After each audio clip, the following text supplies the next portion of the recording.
Baik, Assalamualaikum warahmatullahi wabarakatuh. Salam sejahtera untuk kita semua. Baiklah rekan-rekan mahasiswa, pada kesempatan kali ini kita akan mencoba mempraktikkan ataupun melaksanakan tindakan bilas lambung ataupun gastric lavage, yaitu adalah bilas lambung ini adalah salah satu tindakan irigasi ataupun penata laksanaan pada lambung. Kenapa bisa dikatakan sebagai irigasi lambung? Karena indikasi melakukan tindakan ini adalah ada beberapa hal. Yang pertama, ketika pasien mengalami keracunan makanan, contohnya entah itu keracunan makan apapun itu, maka bisa dilakukan tindakan bilas lambung. Atau ketika pasien mengalami trauma abdomen, salah satu contohnya gara-gara ketabrak, kecelakaan, terhimpit perutnya, kemudian terjadi perdarahan di rongga abdomen. Perdarahan yang terjadi di rongga abdomen itulah bisa menyebabkan penumpukan cairan di dalam rongga abdomen ataupun lambung, sehingga bilas lambung ini menjadi salah satu indikasi ataupun penata laksanaannya. Selanjutnya, kalau pasien yang akan dilakukan pembedahan, kemudian keracunan narkoba, itu bisa dilakukan tindakan bilas lambung juga. Tetapi yang harus diingat adalah bahwa tindakan bilas lambung ini hanya bisa dilakukan pada pasien-pasien yang mengalami tingkat kesadaran yang bagus gitu ya. Tidak bisa dilakukan pada pasien yang mengalami penurunan kesadaran. Tetapi ada beberapa penelitian mengatakan bahwa tindakan bilas lambung ini juga bisa dilakukan pada pasien-pasien yang mengalami penurunan kesadaran. Dengan catatan harus dilakukan tindakan intubasi terlebih dahulu dan pemasangan ETT. Nah, selanjutnya untuk apa sih komplikasi yang bisa ditimbulkan dari pemelaksanaan tindakan bilas lambung ini. Salah satu komplikasinya itu adalah ketika kita memasukkan cairan dari rongga hidung ataupun mulut ya, karena kita menggunakan dari NGT, ketika dimasukkan cairan, khawatirnya adalah racun yang menumpuk di lambung, karena kita memasukkan cairan, maka cairan ataupun racun yang ada di lambung tadi akan terdorong ke duodenum, tidak teririgasi keluar gitu. Itu adalah salah satu komplikasi yang ditimbulkan. Nah, untuk selengkapnya terkait dengan bilas lambung nanti bisa dibaca di modul yang telah di-share ya. Nah, untuk selanjutnya adalah kita akan melakukan perkenalan alat terlebih dahulu sebelum melakukan tindakan kepada pasien. Baik, kita lanjutkan untuk pengenalan alat ya. Yang pertama yang paling dasar adalah ini NGT, ini yang untuk anak-anak dan ini untuk yang dewasa. Kemudian ada urine bag. Selanjutnya ada jelly sebagai pelumas ketika akan dimasukkan NGT-nya. Selanjutnya ini ada handscoon bersih, ya. Kemudian ini adalah tempat penampungan spesimen kalau memang nanti dari cairan lambungnya akan dilakukan pemeriksaan. Ini kasa, ini kom kecil yang akan kita gunakan nanti untuk melihat apakah NGT sudah masuk atau belum. Ini nirbekan ataupun bengkok. Ini cairan NaCl. Ini antiseptik. Selanjutnya untuk di sini ini ada spet 50 cc dengan spet 20 cc. Nah, selanjutnya ada gunting perban, klem pendek kecil, pinset, dan yang terakhir ada tong spatel. Oke, selanjutnya ini ada stetoskop. Ya. Stetoskop ini gunanya nanti untuk mengecek apakah sudah masuk NGT-nya ke lambung pasien atau tidak. Yang di bagian bawah, ini ada baskom 2. Gunanya adalah untuk menampung cairan yang keluar dari lambung pasien. Misalnya ada gelas ukur. Yang terakhir ada perla dengan handuk yang akan digunakan untuk membersihkan pasien. Baik, selanjutnya karena tadi kita sudah melakukan pengenalan alat, kita lanjut ke tindakan ya. Yang pertama adalah untuk posisi pasien ya. Untuk posisi pasien itu dia ada 3 sebenarnya posisi itu bisa kita lakukan. Yang pertama adalah posisi pasien datar seperti ini dengan kepala lebih direndahkan. Posisi kedua adalah posisi semi volar dan ada yang posisi ketiga pasien boleh duduk gitu ya. Tetapi untuk kali ini kita akan mencoba melakukan dengan posisi pasien yang berbaring saja. Hal yang harus dilakukan adalah bantal harus diangkat dengan posisi bahwa kepala, leher, dengan bahu itu harus sejajar. Tetapi untuk meminimalkan adanya kontak infeksi di bawah pasien, maka kita bisa meletakkan handuk sebagai penghalas pasien. Jadi kalaupun memang ada tumpahan cairan, kita bisa langsung melakukan membersihkan gitu ya.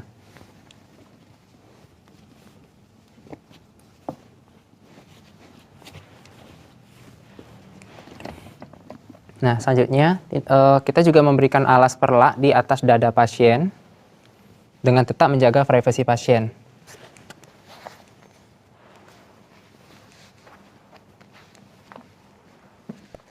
Baik, nah setelah kita merapikan pasien seperti ini, tapi yang harus diingat yang harus kita ingat adalah kita harus tetap menjaga komunikasi pada pasien. Kita harus jelaskan dulu di awal sebelum tindakan ini tadi bahwa apa sih tujuan kita kepada pasien dan kenapa pasien ini harus dilakukan tindakan bilas lambung, gitu ya. Jadi jangan lupa komunikasikan kepada pasien. Nah setelah kita mempersiapkan posisi pasien seperti ini, maka kita lanjutkan adalah memakai handscone.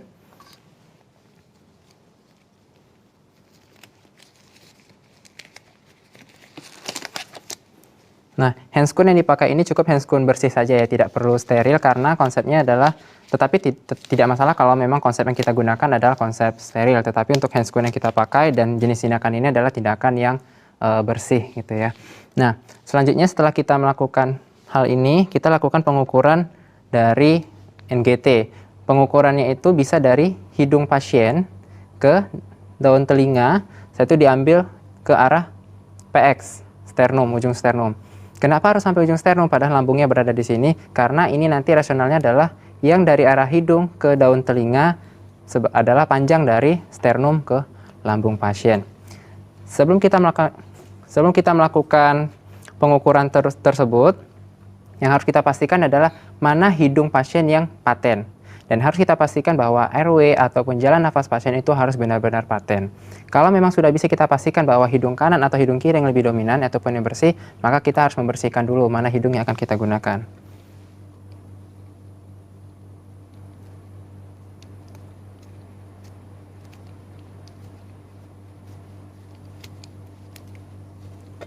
Nah, untuk membersihkan hidung pasien, ada yang mengatakan bahwa bisa menggunakan kapas ataupun kapas lidi, tetapi saya lebih merekomendasikan menggunakan kasa. Kenapa dengan kasa? Agar tidak ada serat-serat kasa yang tertinggal di hidung pasien. Membersihkannya kita bisa lihat kalau memang dalamnya ada mukus, maka kita bisa membersihkan dengan cara digulung dulu ya. Tapi kalau memang tidak ada, maka boleh seputarnya saja untuk kita bersihkan. Terutama hidung yang akan kita jadikan sebagai jalurnya gitu kan, dan mana yang lebih paten, apakah kiri atau kanan, kita bisa mengeceknya. Nah, ini adalah NGT yang akan kita gunakan dengan nomor 18 ya, VR18, tetapi kalau untuk anak-anak ini ya dia lebih kecil, sedangkan kalau untuk dewasa dia lebih besar.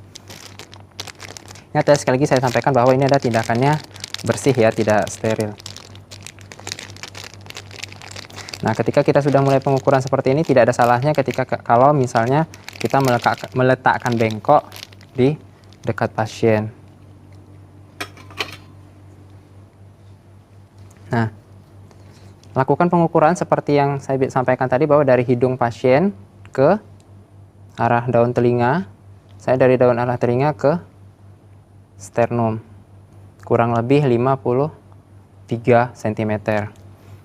Kalau memang sudah, maka kita siapkan jeli.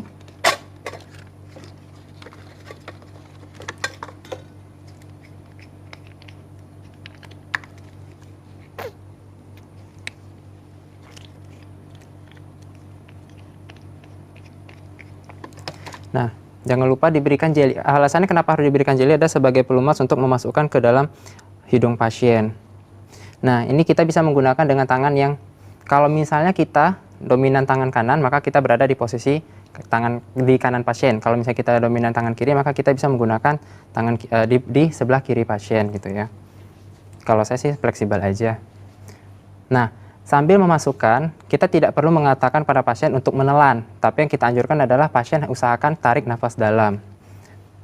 Baik ya Pak, kita akan memasukkan selang NGT-nya, Bapak sambil menarik nafas dalam. Nafas ya Pak. Tarik nafas dalam, Pak.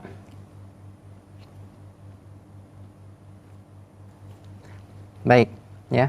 Ketika sudah mulai dimasukkan, jangan lupa ujungnya agak diklem. Khawatirnya ada cairan dari dalam tubuh pasien yang akan keluar.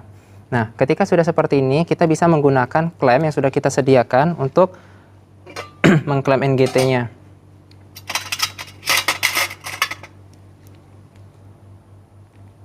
Dan ujungnya bisa kita letakkan di dalam bengkok. Nah, ketika sudah seperti ini, yang harus kita lakukan adalah melakukan pengecekan dulu sebelum untuk memastikan apakah sudah masuk atau belum.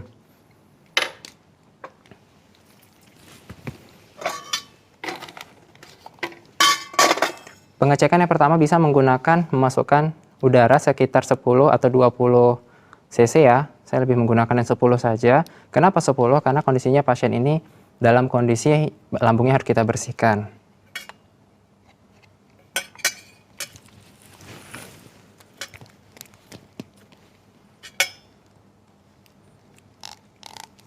Jangan lupa klemnya dilepas. Tempelkan di bagian lambung pasien dan didorong. Kalau terasa adanya suara angin yang masuk, berarti itu sudah paten. Nah, cara yang kedua yang dapat kita lakukan adalah kita bisa memasukkan cairan ke dalam baskom kecil. Selanjutnya masukkan apakah terlihat ada gelembung atau tidak. Tetapi dalam kondisi seperti ini, yang bagian ini saya tidak terlalu merekomendasikan. Kenapa? Khawatirnya ada cairan yang termasuk ke dalam baskom tersebut. Nah, untuk keperluan yang pemeriksaan yang ketiga, kita bisa melakukan aspirasi, penyedotan. Nah, kalau misalnya ada cairan yang masuk, maka sudah bisa kita pastikan itu sudah masuk ke dalam lambung.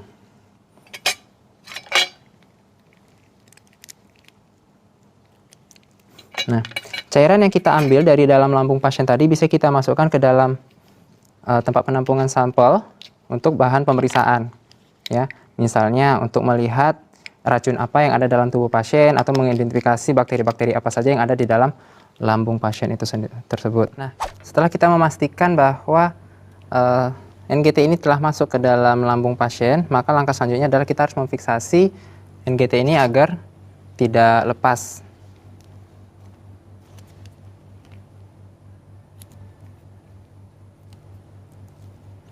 Banyak cara untuk melakukan fiksasi, tapi ini adalah salah satu cara yang saya pilih dan rekomendasikan. Kenapa? Karena ini lebih akan mampu mempermudah agar NGT yang terpasang tidak mudah lari dengan cara mengelilingi NGT yang terpasang. Ya.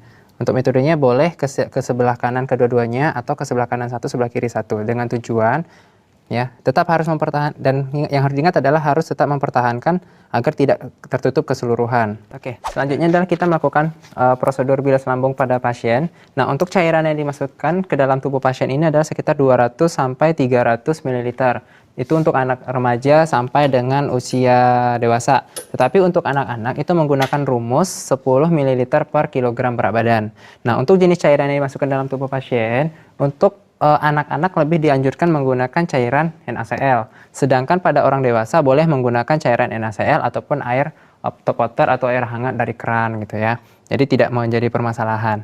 Nah, yang harus diingat dalam pemberian cairannya ini, cairan yang dimasukkan ke dalam tubuh pasien harus keluar ya. Jadi tidak boleh tertelan, dan kapan tindakan ini dihentikan kalau cairan yang dimasukkan sama warnanya dengan cairan yang dikeluarkan. Untuk cairan yang dimasukkan dalam tubuh pasien itu, ya seperti yang disampaikan tadi bahwa bisa cairan NaCl ataupun cairan dari air keran. Tetapi cairan yang masuk itu adalah kalau misalnya tadi kan kita sudah lihat ya cairan yang kita tampung di sini mungkin warnanya kuning atau hitam gitu ya, atau merah. Maka cairan yang dimasukkan ke dalam tubuh pasien harus ketika berulang kali dilakukan, cairan yang terakhir kali, kapan harus dihentikan? Ketika cairan yang terakhir kali, misalnya NaCl warna putih, bening.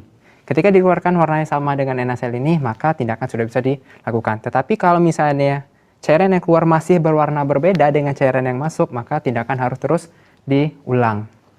Ya, untuk posisi pasien, ya posisi pasien itu miring ke sebelah kiri. Ya, nah sebelumnya kita pindahkan dulu perlaknya ke sebelah kiri. Dan tetap kita jaga privasi pasien. Kita pindahkan posisi pasien, kita miring ke kiri ya Pak, mohon maaf sebelumnya. Kita pertahankan posisi pasien seperti ini. Nah, kita klaim masih tetap terjaga. Kemudian kita masukkan spet 50 cc. Ya, spet 50 cc-nya. Kita buka klem, tapi tetap dipertahankan. Baru kita masukkan cairannya. Nah, ketika sudah dimasukkan cairan, tetap harus dimasukkan ke dalam tubuh pasien itu dengan gaya gravitasi. Jadi tidak perlu didorong. Nah, ketika sudah mulai habis, klem, kemudian masukkan lagi, ya. Ketika sudah masuk, kita biarkan. Ketika sudah kita rasa kita mau masukkan cairan itu sebanyak 300 cc, ya, maka ini bisa kita lepas, kemudian kita klem. Kita biarkan selama 1 menit, baru dialirkan. Nah, untuk penampungannya ada 2 jenis, ya. Ada yang menggunakan urine bag, ada yang menggunakan baskom. Untuk menggunakan urine bag, ya, kita tampung di sini, di bibir pasien. Seperti ini. Jadi ketika sudah selesai, kita buka saja klemnya. Ketika sudah 1 menit, ya, kita buka klemnya, maka biarkan dia mengalir. Nah, ini cara yang pertama. Cara yang kedua yang lebih banyak digunakan adalah menggunakan urine bag. Jadi kita bisa meninggalkan pasien. Kita harus pastikan ini terkunci. Setelah itu, kita hubungkan. Kita buka. Dan ini harus berada, penampungan harus lebih rendah daripada pasien. Seperti itu. Nah, ini kita lakukan. Ketika sudah keluar semuanya, kita masukkan lagi, ya, kita lepas. Tetap kita klem ininya. Kita lepas, kita masukkan lagi cairannya, gitu. Nah, ini adalah prosedur posisi yang pertama, ya. Pasiennya dimiringkan, dimasukkan cairannya, kemudian masukkan 200, tunggu 1 menit, kemudian keluarkan, gitu, ya. Kalau misalnya seperti ini terpasang, maka untuk membiarkannya kita klem saja, gitu, ya. Jadi biar tertahan dulu, baru dikeluarkan. Prosedur yang kedua adalah posisi pasien tetap terlentang. Mohon maaf ya, Pak.